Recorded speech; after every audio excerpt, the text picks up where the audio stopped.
नमस्कार. 9:30च्या बातमीपत्रात मी शैलेश पेठे आपलं स्वागत करतो. सुरुवातीला एक नजर ठळक बातम्यांवर. दिल्ली विधानसभेच्या 70 जागांपैकी तब्बल 67 जागांवर विजय मिळवत आम आदमी पार्टीनं रचला नवा इतिहास. अरविंद केजरीवाल यांच्यासह सर्व नेत्यांवर अभिनंदनाचा वर्षाव.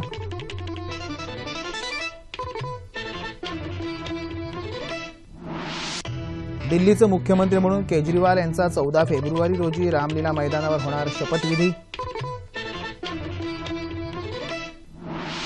लाटेपेक्षा सुनामी मोठी असते हे दिल्लीकरांनी दाखवून दिलं असल्याचं उद्धव ठाकरे यांचं प्रतिपादन. न्यायालयाच्या स्थगितीपूर्वी मराठा आरक्षणांतर्गत झालेल्या नियुक्त्या आणि प्रवेश प्रक्रिया कायम राहणार.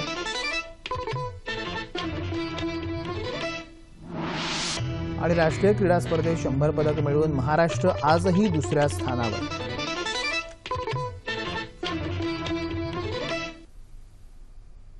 पाहूया सविस्तर वृत्त. दिल्ली विधानसभेच्या 70 जागांपैकी तब्बल 67 जागांवर विजय मिळवत आम आदमी पक्षानं नवीन इतिहास रचला आहे. निवडणुकीचे निकाल लागल्यापासून आपचे अरविंद केजरीवाल यांच्यासह सर्व पक्ष नेत्यांवर अभिनंदनाचा वर्षाव सुरू आहे. सत्ता स्थापनेबाबतचं धोरण ठरवण्यासाठी आज आपची संध्याकाळी नवी दिल्लीत बैठक झाली. दिल्लीचे मुख्यमंत्री म्हणून अरविंद केजरीवाल यांचा 14 फेब्रुवारी रोजी दिल्लीच्या रामलीला मैदानात शपथविधी होणार आहे.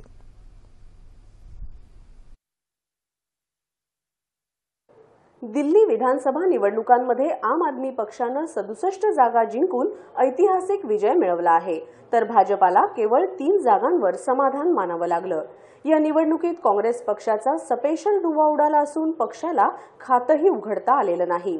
आम आदमी पक्षाचे संयोजक अरविंद केजरीवाल यांनी नवी दिल्ली विधानसभा मतदारसंघातून सुमारे 27,000 मतांनी विजय मिळवला, तर भाजपाच्या मुख्यमंत्री पदाच्या उमेदवार किरण बेदी यांना पराभव पत्करावा लागला. त्या कृष्णनगर मतदारसंघात आपच्या SK बग्गा यांच्याकडून 2,277 मतांनी पराभूत झाल्या. सदर पराभवाची जबाबदारी पक्ष स्वीकारत असल्याचं दिल्ली भाजपा प्रदेशाध्यक्ष सतीश उपाध्याय यांनी सांगितलं. आम आदमी को दिल्ली की जनता ने एक मैंडेट दिया है और इस दिल्ली की जनता का हम आभार व्यक्त करते हैं और ये हम कहना चाहते हैं कि जो जनादेश लोगों ने दिल्ली के लिए दिया है, भारतीय जनता पार्टी निश्चित रूप से उस जनादेश के साथ है और कहीं ना कहीं लोगों के जो मूड है, लोगों का जो विश्वास है, शायद उसको समझने में हमसे कहीं ना कोई भूल जरूर हुई होगी, लेकिन भारतीय जनता पार्टी दिल्ली की सेवा जिस तरह से करती रही है वैसे ही हम करते रहेंगे और इस हार की सामूहिक जिम्मेवारी निश्चित रूप से भारतीय जनता पार्टी के पूरे नेतृत्व की होगी. भाजपा नेते रविशंकर प्रसाद यांनी निवडणुकीतल्या अपयशाच्या कारणांचा शोध घेऊ असं सांगितलं. हमारी बहुत ही जबरदस्त हार भी हुई है. अपनी उस हार को भी हम बहुत विनम्रता से स्वीकार करते हैं. हमें इसके कारणों में गंभीरता से जाना पड़ेगा. शायद दिल्ली की जनता के मूड को भांपने में हमसे कुछ कमजोरियां हुई हैं. उसके बारे में हमें ईमानदारी से सोचना पड़ेगा. काँग्रेस पक्षाच्या निराशाजनक कामगिरीची जबाबदारी स्वीकारत सरचिटणीस अजय माकन यांनी पदाचा राजीनामा दिला आहे. दिल्ली विधानसभा निवडणुकीतल्या आम आदमी पक्षाच्या यशाबद्दल पंतप्रधान नरेंद्र मोदी यांनी अरविंद केजरीवाल यांचं दूरध्वनीवरून अभिनंदन केलं आहे. दिल्लीच्या विकासाकरता आवश्यक ती सर्व मदत करण्याचं आश्वासन त्यांनी केजरीवाल यांना दिलं आहे. केंद्रीय मंत्री प्रकाश जावडेकर यांनीही केजरीवाल यांचं अभिनंदन केलं. काँग्रेस अध्यक्ष सोनिया गांधी, उपाध्यक्ष राहुल गांधी आणि भाजपाच्या किरण बेदी यांनी देखील केजरीवाल यांचं अभिनंदन केलं आहे. दिल्लीतल्या समस्या सोडवण्यासाठी केंद्राची मदत लागेल असं आपण पंतप्रधानांना दूरध्वनीवरून सांगितलं असल्याची माहिती केजरीवाल यांनी दिली. जब आप सच्चाई के रास्ते में चलते हैं तो इस दुनिया की सारी ब्रह्मांड की सारी शक्तियां आपकी मदद करती हैं.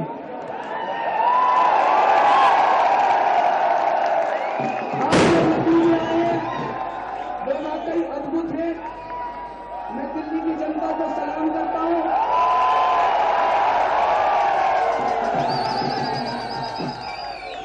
लेकिन जब कार्यकर्ताओं ने रात दिन मेहनत की, कई लोग ऐसे हैं जिन्होंने अपनी नौकरियां छोड़ दी, कई लोग ऐसे हैं जिन्होंने अपनी दुकानें बंद कर दी, 24-24 घंटे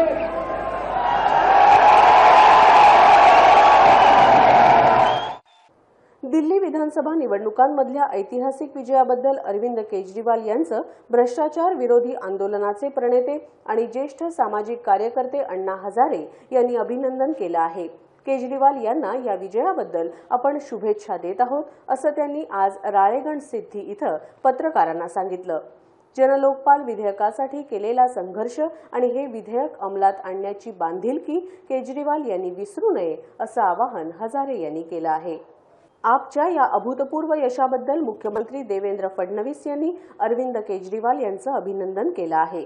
शिवसेनेचे पक्षप्रमुख उद्धव ठाकरे यांनीही आपच्या विजयाबद्दल केजरीवाल यांचं अभिनंदन केलं असून मंत्रिमंडळाच्या शपथविधी समारंभाचं आमंत्रण मिळालं तर आपण निश्चितच तिथं उपस्थित राहू, असं ठाकरे यांनी सांगितलं. या निकालातनं सर्वच राजकारण्यांनी एक गोष्ट लक्षात घेतली पाहिजे की जनता ही सर्वोच्च आहे, त्यांना कोणी गृहीत धरता कामा नये. देशात आपल्या एक लाट होती असं काही जण मानत होते, त्या लाटेपेक्षा मोठी सुनामी असू शकते हे दिल्लीच्या निवडणुकांनी किंबहुना दिल्लीतल्या नागरिकांनी दाखवून दिलेलं आहे. दरम्यान भारतीय जनता पक्षानं लोकसभा निवडणुकीत जनतेला वारेमाप आश्वासनं दिली, मात्र त्याची पूर्तता न केल्यामुळेच दिल्लीतल्या जनतेनं नाकारलं, असं विधानसभेचे विरोधी पक्षनेते राधाकृष्ण विखे पाटील यांनी म्हटलं आहे. विधानसभेत ते आज पत्रकारांशी बोलत होते. काँग्रेस पक्षाची झालेली पडझड पाहता देशपातळीवर पक्ष उभारण्याची गरज आहे, असं सांगत आता पक्ष संघटन मजबूत करण्यासाठी सर्वांनाच लक्ष द्यावं लागेल, असं विखे पाटील यावेळी म्हणाले. राज्यातलं भाजप सरकार पाडण्याचे प्रयत्न शिवसेना करणार असल्यास राष्ट्रवादी काँग्रेस त्यांना पाठिंबा देईल, असं राष्ट्रवादीचे नेते बोलत असतील तर त्यात काहीही तथ्य नसल्याचंही त्यांनी सांगितलं. विधानसभेत सरकारच्या वतीनं आणण्यात आलेल्या विश्वासदर्शक ठरावाच्या वेळी राष्ट्रवादी काँग्रेसची भूमिका संशयास्पद होती असं आपल्याला वाटतं, असंही विखे पाटील यावेळी म्हणाले. दिल्ली विधानसभा निवडणुकीत भाजपच्या झालेल्या दारुण पराभवाची कारणं, आपनं मिळवलेल्या अभूतपूर्व यशाचं गमक आणि पक्षासमोरील भविष्यातली आव्हानं याविषयी विस्तृत चर्चा करण्यासाठी लोकसत्ताचे संपादक ज्येष्ठ पत्रकार गिरीश कुबेर आज आपल्या स्टुडिओत आले आहेत. गिरीशजी नमस्कार. 9:30च्या बातमीपत्रात आपलं मनपूर्वक स्वागत. आजचं विधानसभेतलं दिल्ली विधानसभेचं संख्याबळ जर पाहिलं तर आप 67, भाजप 3 आणि काँग्रेस 0 अशा या पक्षांची ही स्थिती आहे. आपमास सर आपण सुरुवात करू. एवढं अभूतपूर्व यश मिळेल असं वाटलेलं होतं आणि याची कारणं काय असावी? किंबहुना म्हणजे त्यांनी कुठेही भ्रष्टाचार विरोधी भूमिका घेतली नाही, फक्त 20 पाणी याभोवती प्रचार ठेवला, आपला फिरता ठेवला, वैयक्तिक टीका केली नाही आणि एकदा सत्ता मिळालेली सत्ता नाकारून ते गेलेले होते. तरी एवढा विश्वास जर दिल्लीकरांनी दाखवला असेल, काय कारण आपल्याला वाटतं? त्याची प्रमुख कारणं दोन माझ्या मते. एक म्हणजे आप या पक्षानं जर तुम्ही एकंदर त्यांचं राजकारण बघितलं तर ते सोप्या शब्दात सांगायचं झालं तर आपनं राजकारणाचं लोकशाहीकरण केलं. म्हणजे काय तर रस्त्यावरच्या सामान्य माणसाला सुद्धा आपल्याला राजकारणात सहभाग घेता येऊ शकतो हे त्यांनी दाखवलं. तोपर्यंत म्हणजे आपचा उदय होईपर्यंत राजकारणाची एक अशी पठडी होती. आता 4 अंगठ्या असायला हव्यात, गळ्यात सोन्याच्या चैनी वगैरे असायला हव्यात, तुमच्याकडे ते राजकीय ताकद हवी, दरारा हवा, तुम्ही राजकारणासारखे दिसायला हवं. हे आपण हे पूर्णपणे बदलून टाकलेलं आहे. हे आम्हाला करताच येणार नाही. आणि हे करत असताना त्यांनी सुरुवातीला जो चक्रमपणा केला, मुख्यमंत्र्यांनी रस्त्यावर आंदोलन करण्याचा वगैरे, त्याच्यातनं त्यांनी शहाणपणा शिकत ते पुढे आले. तो त्यांनी शहाणपणा सोडला आणि हे राजकारणासाठी एक सामान्य माणसाला आकर्षण निर्माण करणं हे इतकं महत्वाचं आहे. म्हणजे उदाहरण त्याचं झालं तर हॉटशॉट नावाचा पूर्वी एक कॅमेरा आला होता. तोपर्यंत फोटोग्राफी हे एक विशेष कौशल्य असायचं. म्हणजे ते तुम्हाला कॅमेरा धरता यायला हवा, अमुक करता यायला हवं, तमुक करता यायला हवं. हॉटशॉटनं फोटोग्राफी एकदम सोपी करून टाकली. कोणी कॅमेरा धरून फोटोग्राफी करू शकतं. तसं आपण राजकारणाचं केलेलं आहे. त्यामुळे आपचं जर तुम्ही पाठिंबा देणारे लोक बघितलेत, अत्यंत मोठ्या प्रमाणावरती तरुण पोरं, घराघरातल्या गृहिणी, साधी माणसं आणि ज्या वर्गाला एरवी कधी समाज किंवा राजकारणी किंवा व्यवस्था विचारत नाही त्या वर्गाचा सहभाग, हे त्याचं एक कारण. आणि दुसरं कारण अर्थातच भाजप सरकारचं पूर्णपणे निष्क्रियत्व. या दोन कारणांचा मिलाप, याचा इतका उत्तम संयोग या व्यवस्थेमध्ये झाला आणि त्याच्यात या सगळ्या मिजास भाजपची होती. तर त्यांनी लोकसभेच्या निवडणुकांच्या नंतर जर या निवडणुका घेतल्या असत्या तर निकाल वेगळा लागला असता, कारण ती मोदी हवा वगैरे त्यावेळेला होती. त्यामुळे ही दोन कारणं ही आपच्या विजयासाठी पूर्णपणे निर्णायक ठरली असं म्हणायला हवं. कुठेतरी अर्बन पुअर शहरी गरीब जो आहे तो मूळ राजकारणाच्या प्रवाहात कुठे हे आता या निकालांवर स्पष्ट होतं आणि कुठेतरी सत्ता केंद्र आणि त्यांच्या भोवतीचे लाभार्थी यामुळे जो गरिबांची परवड होते त्यामागचं हे त्यांनी आपणी आज दाखवून दिलं. आणि हे खूप महत्वाचं आहे अशा अर्थाने की आता 30 वर्ष मी व्यवसायामध्ये बदल जर काय असेल ना तर माझ्या मते प्रामाणिकपणे हे होतच नाही. राजकीय पक्ष सत्ताधारी असतो त्याचा रंग बदलतो. हिरवा झेंडा, भगवा झेंडा, निळा झेंडा, झेंड्याचे रंग बदलतात, पण त्या सत्तेचा लाभार्थी असलेला वर्ग तोच असतो. मंत्र्यांच्या आसपास भोवती हिंडणारे कंत्राटदार, ते बॅगा घेऊन हिंडणारे ते लॉबिस्ट म्हणतात, ती सगळी माणसं तीच असतात कुठल्याही पक्षाचं सरकार आलं तरी. पण हे सगळं आपण बदलू शकतो असा विश्वास आपने दिला आणि त्याच्यावर लोकांनी विश्वास ठेवला. त्याचं थेट प्रतीक हा आजचा निवडणुकीचा निकाल आहे असं म्हणायला हवं. बरोबर. दुसरं सर, भाजपला 3 अवघे जागा मिळालेल्या आहेत. हे कुठेतरी भाजपची आतापर्यंतची स्ट्रॅटेजी जर बघितली तर दुसऱ्या पक्षातले उमेदवार आणणं, आयात करणं, त्यानंतर केवळ निवडणुका जिंकायच्या दृष्टीने संघटन तिथे लावणं. कुठे भाजपची इथे झाले? कारण कुठे 3 आणि 67 यामध्ये प्रचंड तरी तो अंतर ते दिसतं. त्याचा एक अतिशय महत्वाचं कारण तुम्ही दुसऱ्या पक्षातलं उदाहरण दिलं त्यांनी, पण यावेळेला आपनी सुद्धा 13 उमेदवार दुसऱ्या पक्षातले आणले होते, ते निवडून आले. भाजपची सगळ्यात मोठी गोची जर कुठली झालेली असेल की म्हणजे जसं हरणाविषयी म्हणतात की सांबराविषयी की त्याची शिंग हे त्याचं शेवटी त्याच्यासाठी संकटग्रस्त करणारं ठरतं, तसं भाजपचं नेतृत्व हे त्या संकटाच्या कडे नेणारं आहे. कारण ते सोडलं तर भाजपकडे काहीच नाहीये आणि त्या नेतृत्वाला सध्या फक्त स्वतःच्या प्रतिमा टीव्हीवरती आणि बघण्याचा, आकाशवाणीवर स्वतःचा आवाज ऐकण्याचा हा इतका मोह आहे की त्याच्या पलीकडे जाऊन काहीच होत नाहीये त्या पक्षाकडनं. 9 महिन्यात जर भाजपने काय केलं तर साऊंड बाईट्स ज्या त्यांनी खर्च केल्या त्याच्यातला 10% भाग जर तरी कार्यभारावर लावला असता तर चित्र दिसलं असतं वेगळं. त्यामुळे भाजपला हा जो एक आपण आता जगत जिंकलं असा जो एक गंड निर्माण झालेला आहे तो गंड त्यांच्यातनं पदोपदी दिसत होता. मग त्या मंत्र्यांना हाताळणं असेल, अन्य विषयांना हाताळणं असेल, त्या गंडाला सगळ्यात मोठा ह्याच्यामध्ये मला वाटतं फटका बसलेला आहे. ते माणसांनी किती बोलावं याचा सुद्धा एक मला असं वाटतं भाजपच्या नेत्यांना विचार करावा लागेल. एक म्हणजे फक्त काय म्हटलं त्याला इंग्रजीमधली एक म्हण फक्त सांगायला हवे की वक्तृत्वासाठी म्हणजे तुमचं भाषेवर प्रभुत्व हवं, तुमच्याकडे हजरजबाबीपणा हवा किंवा चातुर्य हवं. हे जसं खरं असतं तसं गप्प राहण्यासाठी या सगळ्याच्या बरोबर शहाणपणाही हवा असतो. तर ते यांनी मला असं वाटतं ते गप्प राहायला लागेल भाजपला. कुठेतरी गिरीजी राष्ट्रीय पातळीवर राष्ट्रीय स्तरावर या आजच्या निकालांचे काही परिणाम होतील असं वाटतं की कुठेतरी परफॉर्म और पेरिश हे या मतदारांनी दाखवून दिलेलं आहे आणि हा मतदार हे अतिशय म्हणतात त्याच्या व्होलटाईल आहे, तो खूप विचार करणारा हे नवीन मतदार जो आहे. आता पुढे भाजपपुढे काय आव्हानं असतील? आता प्रादेशिक अनेक नेतृत्वांना त्यांना पुढे सामोरं जायचं जेव्हा बिहारमध्ये निवडणुका असतील किंवा इतर विधानसभामध्ये येत आहे. मग त्यामध्ये लालू प्रसाद असतील, मुलायम असतील, जयललिता असतील, नितीश कुमार असतील किंवा पटनाईक असतील, ह्या प्रादेशिक नेतृत्वाला आता ते कसं समोरं जातील? नाही, त्यांना तेच तर शिकावं लागेल. एक साधा लघु उद्योजक जरी घेतला तरी त्याला त्याचा कारखाना चालवताना 10 जणांची मदत घ्यावी लागते. इथे मीच सगळं करीन हा जर दृष्टिकोन असेल ना तर हे असंच होणार. कारण त्यांना सगळ्यात मोठी भूमिकेत बदल जो करावा लागेल तो हा आहे की त्यांना इतरांना सामावून घेण्यामध्ये, अधिकारामध्ये सामावून घेण्यामध्ये, अधिकाराचं विकेंद्रीकरण करण्यामध्ये हे मोठ्या प्रमाणावर करावं लागेल. आणि आपल्याच इतके अन्य राजकारणीही प्रामाणिक किंवा अप्रामाणिक आहेत, त्यांनाही त्यांच्या राजकारणाचा वाटा द्यायला हवा, त्यांनाही त्यांच्या श्रेयाचा वाटा द्यायला हवा.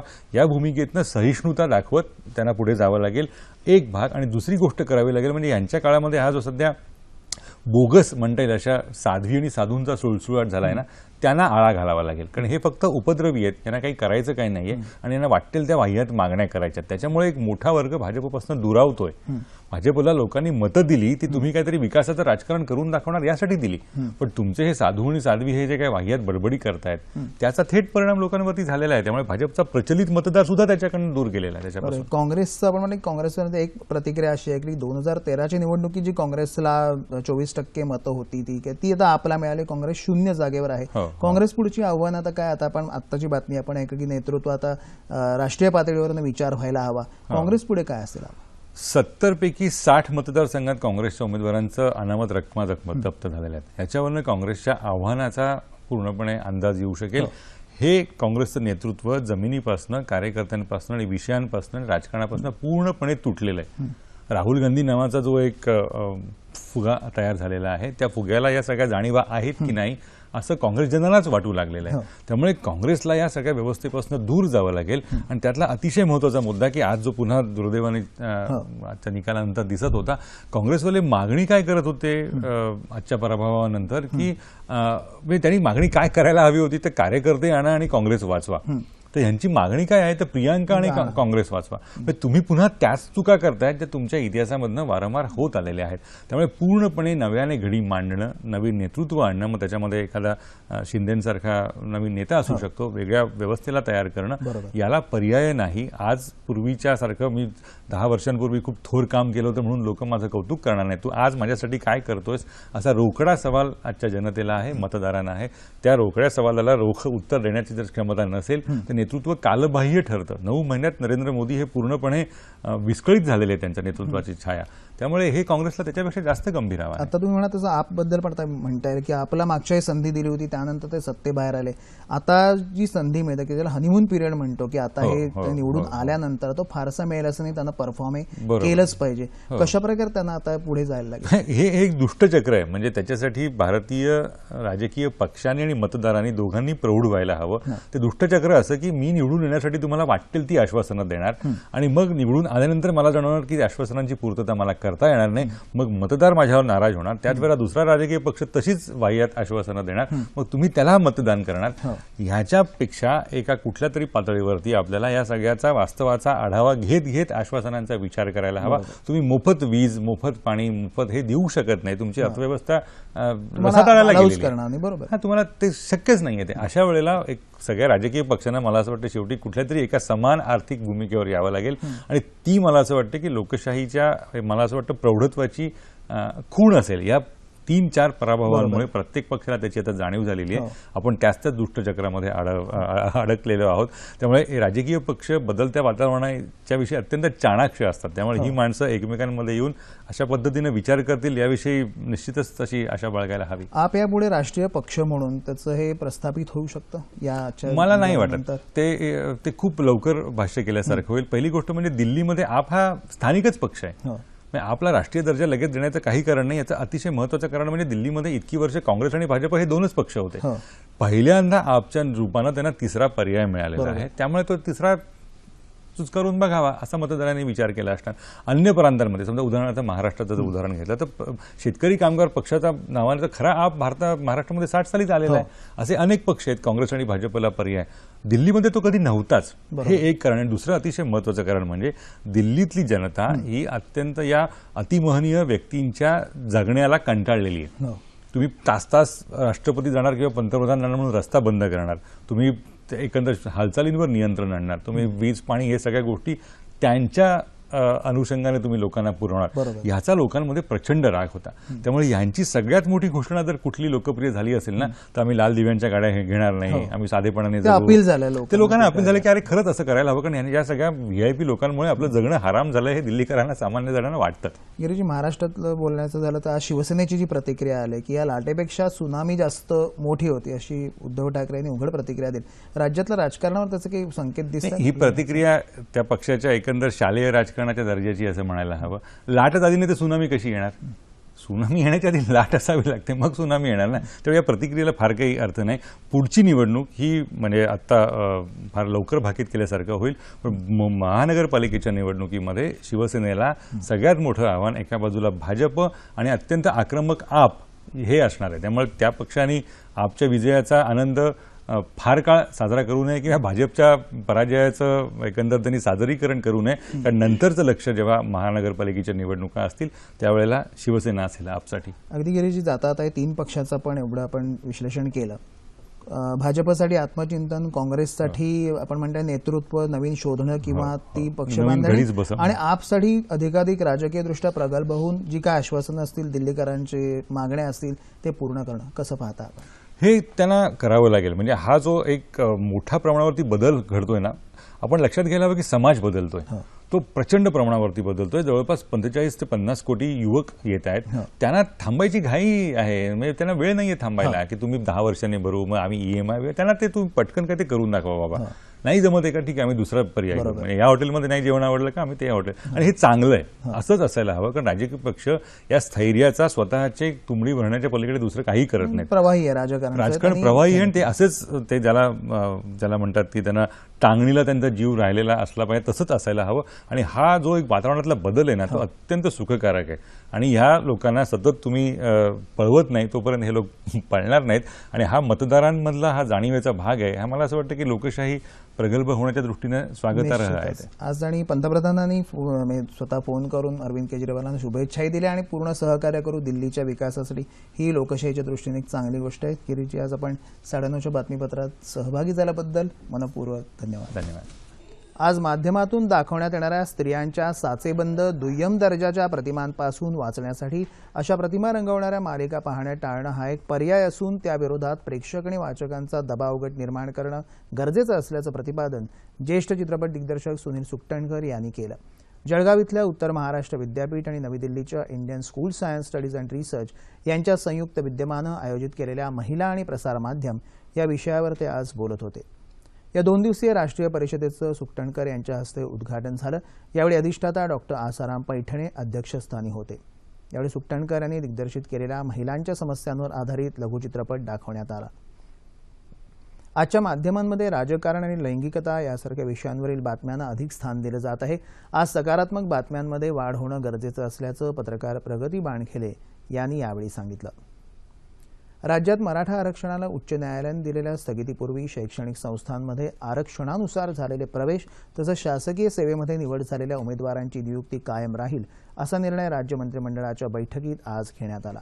तसंच शासकीय आणि निमशासकीय सेवेतल्या रिक्त पदांची भरती करताना मराठा आरक्षणातल्या 16% जागा सोडून इतर प्रवर्गातल्या पदांची भरती करण्यात येईल असंही राज्य सरकारनं आज स्पष्ट केलं. स्थानिक स्वराज्य संस्था आणि विशेष नियोजन प्राधिकरण क्षेत्रातल्या रुग्णालयाच्या इमारतीची उंची 30 मीटरवरून 45 मीटर करण्याचा निर्णयही आज या बैठकीत घेण्यात आला. रुग्णालयाच्या इमारतीची उंची वाढवल्यामुळे अद्ययावत सुविधा देणं आता शक्य होईल. राज्यातील 14 शासकीय, वैद्यकीय, 3 दंत आणि 4 आयुर्वेदिक महाविद्यालयातील अध्यापकांचं सेवानिवृत्तीचं वय 63 वरून 64 वर्षे करण्याचा निर्णयही आजच्या बैठकीत घेण्यात आला. प्राध्यापक आणि सहयोगी प्राध्यापक या वर्षात मोठ्या संख्येनं निवृत्त होत आहेत. नवीन अध्यापकांची पदं भरण्यासाठी काही काळ लागणार आहे. शासकीय वैद्यकीय महाविद्यालयातील पात्र अध्यापकांच्या कमतरतेच्या पार्श्वभूमीवर हा निर्णय घेण्यात येत असल्याचं मंत्रिमंडळाच्या बैठकीत आज स्पष्ट करण्यात आलं. 100 दिवसांच्या आपल्या कार्यकाळाचा हिशोब विरोधक मागत आहेत. मात्र गेली 15 वर्षे ज्यांनी सत्ता केली त्यांनी राज्यावर 3 लाख कोटी रुपयांचं कर्ज केलं आहे.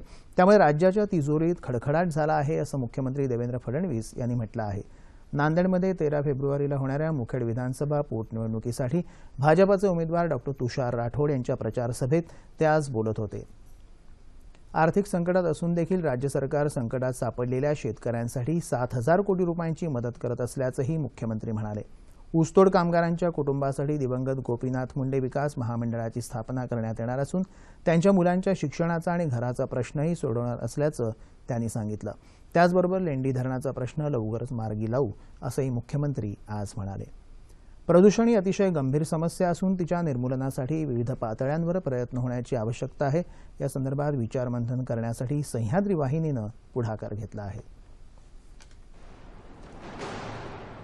प्रदूषण आधुनिक युगाला भेडसावणारी एक सर्वव्यापी समस्या. जल प्रदूषण, ध्वनी प्रदूषण, भूमी प्रदूषण, थेट सजीवांच्या आयुष्याला झाकोळून टाकणारी या समस्येचं गांभीर्य, दुष्परिणाम आणि संभाव्य उपायांवर प्रकाशझोत टाकणारी मुलाखत मालिका 11, 12 आणि 13 फेब्रुवारीला रात्री 9:30च्या बातमीपत्रात आपल्या सह्याद्री वाहिनीवर.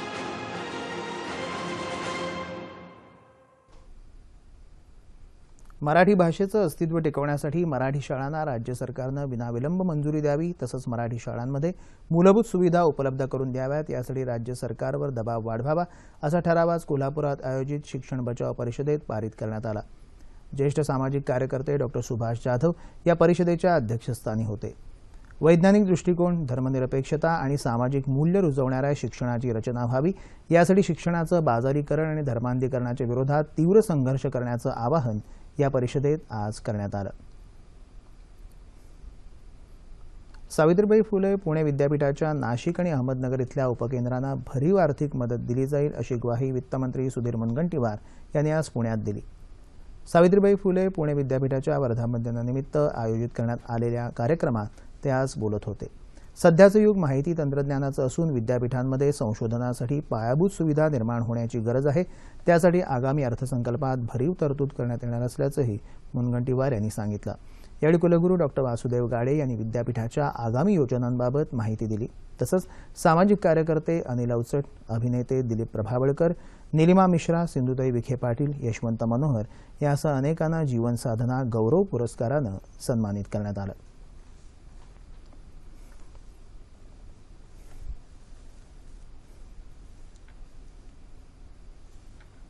देशाच्या सकल उत्पन्नात कृषी क्षेत्राचा हिस्सा दिवसेंदिवस घटत असून आता तो 15% आला आहे. तंत्रज्ञान, पीक पद्धतीमध्ये फेरबदल, मिश्र शेती, प्रक्रिया उद्योग आणि पणन व्यवस्था यांची योग्य सांगड घालण्याची गरज आहे, असं प्रतिपादन धुळे इथं आयोजित करण्यात आलेल्या कृषीविषयक परिसंवादात डॉक्टर किरण कोकाटे यांनी केलं. कृषी विज्ञान केंद्रातर्फे या कृषी तंत्रज्ञान सप्ताहाचं आयोजन करण्यात आलं आहे. प्रयोगशाळेतलं संशोधन आणि तंत्रज्ञान मातीपर्यंत पोहोचण्यासाठी अशा कृषी सप्ताहाचा उपक्रम कौतुकास्पद असल्याचं यावेळी उपस्थितांनी सांगितलं. सह्याद्री पुरस्कार विजेते शेतकरी श्रीराम पाटील यांचा यावेळी सत्कार करण्यात आला.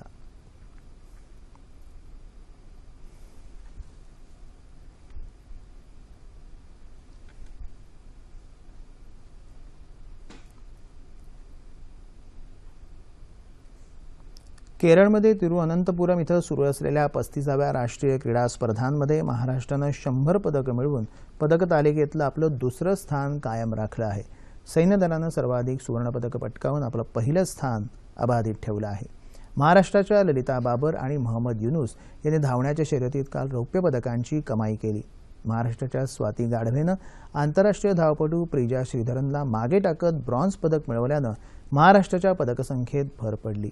महाराष्ट्रापाठोपाठ हरियाणा आणि केरळ या राज्यांनी अनुक्रमे 3रा आणि 4था क्रमांक पटकावला आहे. हवामान वृत्त. राज्यात विदर्भाच्या काही भागात किमान तापमानात सरासरीपेक्षा किंचित घट झाली आहे. मध्य महाराष्ट्र आणि मराठवाड्यात काही भागात किमान तापमानात सरासरीपेक्षा लक्षणीय वाढ, तर विदर्भाच्या उर्वरित भागात किमान तापमानात सरासरीपेक्षा किंचित वाढ झाली आहे. राज्याच्या उर्वरित भागात किमान तापमान सरासरीच्या जवळपास होतं. येत्या 36 तासात कोकण, मध्य महाराष्ट्र आणि विदर्भात तुरळक ठिकाणी हलका पाऊस पडण्याची शक्यता हवामान विभागानं वर्तवली आहे. या काळात राज्याच्या उर्वरित भागात हवामान कोरडं राहील. तापमान अंश सेल्सिअसमध्ये मुंबई कमाल 34, किमान 19, नागपूर 30-15, पुणे 33-14, औरंगाबाद 31-17, नाशिक 32-15, कोल्हापूर 32-19, रत्नागिरी 32-18, सोलापूर 34-18 आणि अमरावती कमाल 29 ते किमान 17. ठळक बातम्या पुन्हा एकदा. दिल्ली विधानसभेच्या 70 जागांपैकी तब्बल 67 जागांवर विजय मिळवत आम आदमी पार्टीनं रचला नवा इतिहास. अरविंद केजरीवाल यांच्यासह सर्व नेत्यांवर अभिनंदनाचा वर्षाव.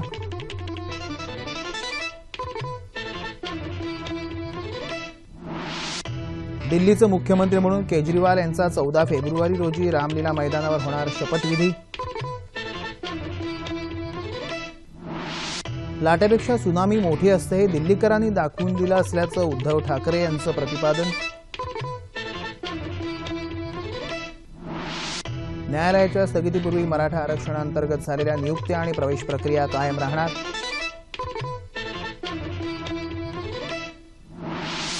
आणि राष्ट्रीय क्रीडा स्पर्धेत 100 पदक मिळवून महाराष्ट्र आजही दुसऱ्या स्थानावर. याबरोबरच हे बातमीपत्र संपलं. पुन्हा भेटूया उद्या सकाळी 8:30 वाजता सह्याद्री वाहिनीवर. नमस्कार.